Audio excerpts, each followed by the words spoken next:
નમસ્કાર વિદ્યાર્થી મિત્રો, આલ્ફા વિદ્યા સંકુલ વતી ફરીવાર એકનું આપ સૌનું હાર્દિક સ્વાગત છે. વિદ્યાર્થી મિત્રો, જોઈએ આપણે આગળનો પ્રશ્ન.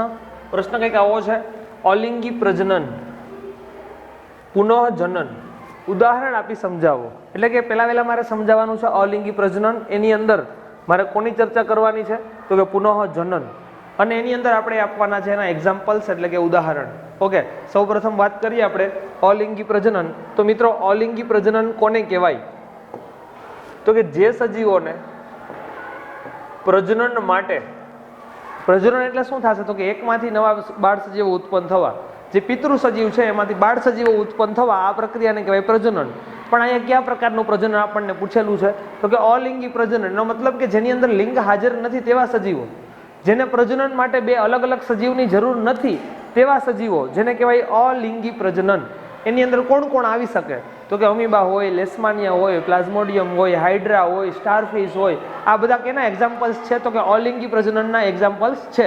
એની અંદર આપણે કોની ચર્ચા કરવાની છે તો કે અલિંગી પ્રજનનની અંદર આપણે ચર્ચા કરવાની છે પુનઃજનનની. પુનઃજનન એટલે શું થશે તો કે ફરીવાર જેનું જનન થાય છે, જેનું નિર્માણ થાય છે, આને કહેવાય પુનઃજનન. જો અહીં બાજુમાં તમે જે એક્ઝામ્પલ જોવો છો,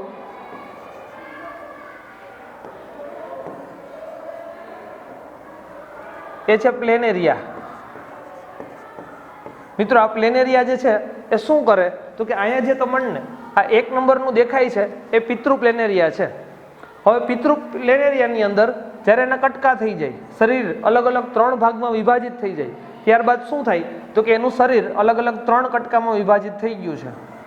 તો આ જે પિતૃ પ્લેનેરિયા છે એનું નિર્માણ શેમાં થયું તો કે નવા બાળ પ્લેનેરિયાની અંદર. હવે આ 3 કટકા થયા પછી શું થયું તો કે ત્રણેય પોતપોતાની રીતે અલગ અલગ બાળ સજીવો બન્યા. તો એકમાંથી કેટલા તો કે 1, 2 and 3 બાળ સજીવો બન્યા. કોની અંદર તો કે પ્લેનેરિયાની અંદર. તો આને કહેવાય પુનઃજનન. જોઈએ વિદ્યાર્થી મિત્રો બીજા એક્ઝામ્પલ પુનઃજનનના. પુનઃજનનની અંદર બીજું એક્ઝામ્પલ આવે છે હાઇડ્રા, જેને ગુજરાતીમાં આપણે કહીએ છીએ જળવ્યાડ. ઓકે, આ હાઇડ્રા જે છે એ કયા પ્રકારે પ્રજનન કરે છે તો કે પુનઃજનન. જો એનો શરીરનો જે આ ભાગ છે, આ એક કટકો, આ બીજો, ત્રીજો, ચોથો, પાંચમો, એવી રીતે જો કોઈ પણ એક કટકો દૂર થઈ જાય તો શું થાય તો કે એમાંથી નવું હાઇડ્રા ઉત્પન્ન થાય. માની લો કે અહીંથી કોઈ એક અલગ કટકો દૂર પડી ગયો તો શું થયું તો કે એમાંથી એક નવું સજીવ ઉત્પન્ન થયું. તો આને કહેવાય પુનઃજનન. હવે આ કટકો છૂટો કેમ પડે છે તો કે જ્યારે શરીરની અંદર કોષ વિભાજન થાય મિત્રો, કઈ પ્રક્રિયા થશે? કોષ વિભાજન. કોષ વિભાજન થશે એટલે શું થશે તો કે આ ભાગોની અંદર કોષોનો વધારો થશે. સમજો કે આ ભાગની અંદર કોષ વિભાજન થયું, શરીરના આ ભાગમાં કોષ વિભાજન થયું, તો ત્યાં શું થયું તો કે કોષોનો વધારો થયો. કોષો જેમ જેમ વધતા જશે તેમ તેમ શું થતું જશે તો કે શરીરમાંથી 12 કોષ વધારે નીકળતા જશે, અને એક સમય એવો આવશે કે ત્યાંથી કટ થઈ જશે. કટ થઈને ટુકડો અલગ પડશે એટલે આપણે એને કહેશું પુનઃજનન. એનું આ ત્રીજું એક્ઝામ્પલ છે સ્ટારફિશ, એટલે કે તારા માછલી. આની અંદર શું થશે તો કે આની અંદર પણ સ્ટારફિશનો 1 કટકો, 2 કટકો, 3 કટકો, 4, 5 અને વચ્ચેનો ભાગ, આવી રીતે અલગ અલગ ટુકડા પડી જાય. એટલે શું થાય તો કે એમાંથી નવી સ્ટારફિશ ઉત્પન્ન થાય. જોઈ વિદ્યાર્થી મિત્રો ફરી એકવાર આખો પ્રશ્ન કંઈક આવો આપણને પૂછેલો છે કે પુનઃજનન અલિંગી પ્રજનનની અંદર.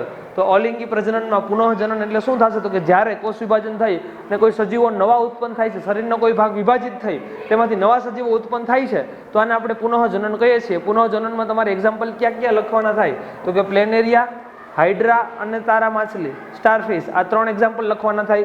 શું થાય? શરીરનો જ ભાગ અલગ ટુકડામાં વિભાજિત થઈ જાય અને એમાંથી નવા સજીવો ઉત્પન્ન થાય. તો આને આપણે શું કહીએ છીએ મિત્રો? પુનઃજનન. અથવા તો આની જગ્યાએ તમને એવું પણ પૂછે પુનઃસર્જન, એટલે કે ફરીવાર ઉત્પન્ન થાય તેવા. ઓકે, ક્લિયર થાય છે મિત્રો? Good bye.